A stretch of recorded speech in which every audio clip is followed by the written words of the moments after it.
তীব্র যানজটে স্থবির ময়মনসিংহ নগরের ব্রিজ সংলগ্ন পাটগোদাম মোড়। হঠাৎ সময় সংবাদের উপস্থিতি টের পেয়ে সিএনজি অটোরিকশা থেকে রাস্তায় নেমে আসেন এক পুলিশ সদস্য।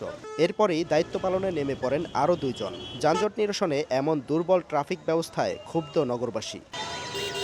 নগরীর আরেক ব্যস্ত এলাকা চরপাড়া মোড়ে তীব্র যানজটের সময় আধা ঘন্টার পর্যবেক্ষণে দেখা মেলেনি কোনো ট্রাফিক পুলিশের কার্যক্রম। কিছুক্ষণ পর এক পুলিশ সদস্যকে পেয়ে তাদের কার্যক্রম সম্পর্কে জানতে চাইলে এড়িয়ে যান সময় সংবাদের ক্যামেরা। চরপাড়ায় একটা ব্যস্ততম পয়েন্ট, আপনাদের কার্যক্রম তো দেখি না। আরে ভাই আমি তো এনেই আছি। আমি তো এনেই। নগরীতে যানজটের কারণ হিসেবে অতিরিক্ত যানবাহন ও সরু রাস্তার পাশাপাশি নিজেদের জনবল সংকটের কথা জানায় ট্রাফিক বিভাগ। আমরা আমাদের জনবল যা আছে তা দিয়ে সর্বোচ্চ চেষ্টা করি যে সুষ্ঠু ট্রাফিক ব্যবস্থাটা ধরে রাখার জন্য।